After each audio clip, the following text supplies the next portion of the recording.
os cara rico que eu falei aqui do começo. Ah, é, o bunker. Os caras estão construindo o bunker, Daniel. O que eles estão sabendo? Exatamente.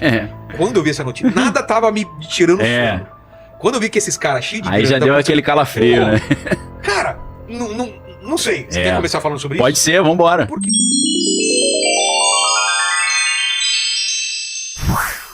O Daniel é um cara que eu acompanho o conteúdo dele e às vezes eu fico... Fica meio grilado, né?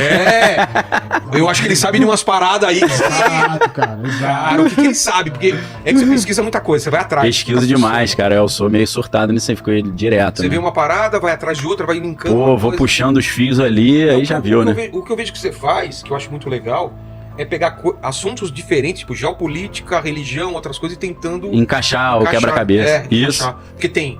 Nostradamus, tem a Bíblia, né, com as profecias, tem teorias de conspiração, tem um monte de coisa e a gente não sabe o que disso é verdade. O que é real, o que não é, né? Pô, isso tem agora uma camisa... Agora a inteligência artificial. Artificial também, que estraga a diferença entre a realidade e a ficção, que você não consegue mais saber quem é quem, né? E aí já entra todo um debate também, como é que fica isso... E... os cara rico que eu falei aqui do começo. Ah, é, o bunker. Os caras estão construindo o bunker, Daniel. O que eles estão sabendo? Exatamente. Quando eu vi essa notícia, nada tava me tirando sono. Quando eu vi que esses caras cheios de... aí já deu aquele calafrio, né? Cara, não sei. Você quer começar falando sobre isso? Pode ser, vambora. Por que de repente, não só os caras constroem, como deixa a gente saber que eles estão construindo? Exato. Então, é porque aqui no Brasil a gente nunca teve esse costume de criar bunker e tal. Nos Estados Unidos... Não sei se pode. Tá dependendo da legislação e tal, né? Às vezes um porão ali, às vezes dá, né? Acho que ó. Aqui dá pra fazer um bunker, hein? Dá pra fazer, pô. Com certeza. Por exemplo, lá nos Estados Unidos, nos anos 50 e 60, era comum isso. Até no colégio os caras tinham aula de... Eles chamavam de duck and cover, né? Duck a gente acha que é só pato, né? Duck é abaixa, né, em inglês. Ah, é? Duck and cover. É, abaixa e se cobre. Tá. Então a professora falava, vamos treinar agora, todo mundo pra baixo da mesa. Como se os Estados Unidos fosse atacado ali por uma bomba atômica, né? Alguma guerra com a União Soviética. A gente teve um pavor... Você deve ter a mesma idade que eu, não? Eu sou mais velho. Você nasceu em que ano? Pô, rapaz, eu acho que eu pareço que eu sou seu avô, mas acho que eu, na certidão de nascimento, deve ser seu neto. Que eu tô meio prejudicado. Sou de 82. O quê? Não falei? Mas rodou de pneu murcho aí. O quê? Eu achei que ele não é pouco, ele é muito mais novo que eu, cara. Não falei? Corta pra mim. Os caras perguntam se minha filha é minha neta, pô. Olha só, velho.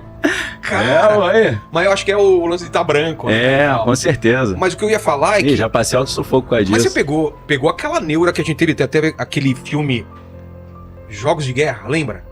Que foi, cara, aí você me pegou, hein? Jogos de Guerra? Você lembra de Jogos de Guerra? Eu vejo filme antigo, mas não tô me lembrando desse. É um filme baseado num acontecimento real, que quase rolou uma terceira guerra mundial, por um erro de programa que foi acusado... que foi o míssil... que o russo...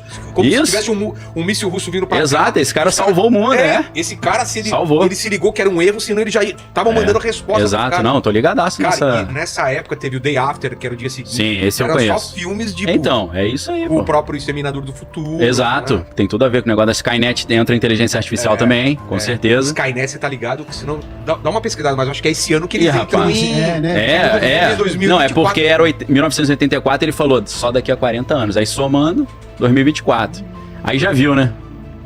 Mano, os caras sabem... E se eu te falar que tem uma empresa chamada Cyberdyne Systems que cria robôs?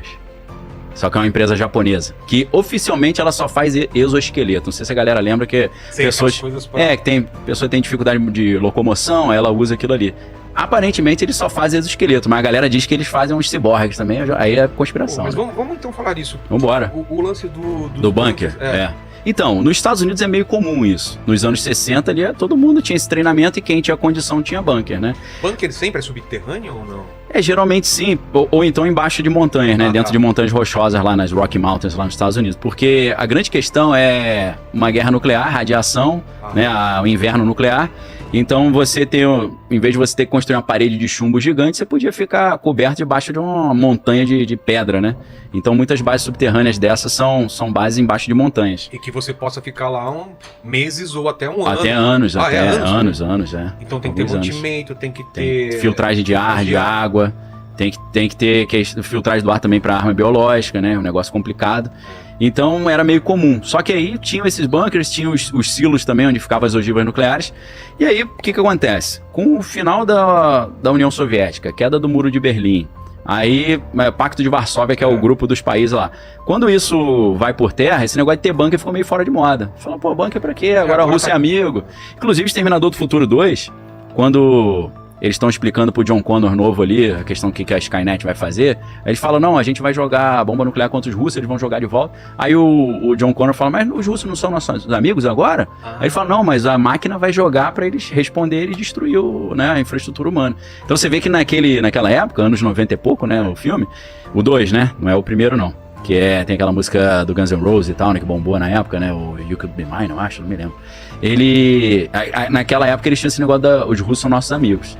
Mas aí o que acontece? 2001, 11 de setembro, já voltou o medo. Os inimigos não são mais os russos, agora são os islâmicos lá, os terroristas. Aí o negócio do bunker voltou a esquentar de novo. Só que aí depois a gente tem crise sanitária, né? Pandemia. E aí os caras já, poxa, tem que ficar afastado para não pegar... Pode não ser guerra nuclear, mas pode ser uma biológica, né? Uma guerra biológica. Então não quero estar no meio de um monte de gente, quero ficar isolado. Aí o negócio do bunker volta a estar em alta. Aí surgem várias empresas que prestam esses serviços. Inclusive tem uma empresa grande lá que diz que vendeu um bunker pra Kim Kardashian lá, que ela gastou acho que 10 milhões de dólares, né? Que merda, né, cara? Se o mundo for reiniciado, só vai ficar os caras... Só o filé, né? Só, ó, Kardashian, os caras... Pô, eu falei filé, não foi nem nesse sentido de... Ah, não. Não, da Kardashian ser... Não, eu tô falando... Só os caras... Pra não pegar mal, né? Que os caras falam, pô, o pastor... Pastor falando que é gostosona. Não foi nesse sentido, não. Fiquei grilado agora, pô. Né? Mas eu entendi o que você falou. O top do... Só tem muita grana. Só o top da cadeia alimentar, né? Que não necessariamente são os mais inteligentes, né? Pra começar com certeza. A humanidade do zero. Então, esse que é o problema, né? É a frase que eu falei da outra vez, né? Que a galera fala assim, né? Tempos difíceis criam homens fortes criam tempos tranquilos criam homem fraco cria tempo difícil. Aí fica esse loop, né? Só que esse loop tem uma ponta solta agora, porque isso foi um americano que é um doutor em matemática que falou, e por Harvard, que é o Eric Weinstein. Ele é gestor do fundo de investimento do Peter Thiel, que era sócio do Elon Musk lá no PayPal.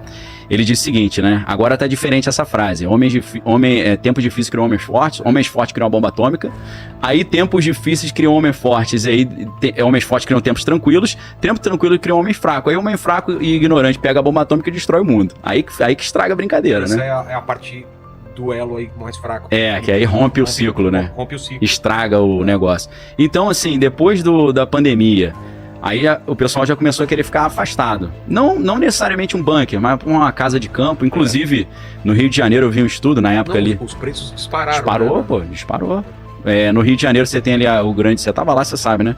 Você tem o Grande Rio e você tem a Serra ali. Você tem Petrópolis, Teresópolis, Nova Friburgo. Os terrenos lá triplicaram de valor. A galera foi toda pra lá procurando, né? A lei da oferta e da procura, né? Muita gente procurando, o preço subiu. Então a pandemia já deu uma reaquecida nesse negócio de bunker. Agora a guerra na Ucrânia que levou isso lá em cima, né? E agora Israel, aí a coisa já vai piorando. Em Taiwan, que China não ficou nada contente com o cara que ganhou. Exatamente. Que é independência. Sim. E tal. Então, lá nos Estados Unidos, esse negócio de gastar fortuna com bunker para o pessoal da elite não é coisa rara, mas estava meio em baixa porque que agora tava calmo. Então, não só bunker, mas tipo condomínios de bunker, né? Exato, também. Tipo uma vila lá de pessoas. Exato. Vivendo num... Sim. Cada um tem uma estratégia, né? Tem um livro muito interessante chamado, em inglês é Strategic Relocation, Relocação Estratégica. Esse cara é um especialista em segurança chamado Joel Skousen, e ele escreveu um livro explicando quais seriam os lugares nos Estados Unidos mais seguros no caso de uma guerra nuclear ou de um pulso eletromagnético derrubar toda a rede elétrica, né? Que é algo que está gerando uma preocupação nas pessoas, porque a NASA tem falado sobre isso. Não que a gente confie cegamente na NASA, mas a NASA tá falando que esse ano, 2024, o Sol vai ter uma atividade excepcional. Já tá tendo, né? Mais intensa que o... Apareceu buraco no Sol. Eles falam que é normal, mas tem ciclos ali meio pontuais, né? Então eles estão falando que essa ejeção de massa coronal do Sol pode trazer um apagão geral.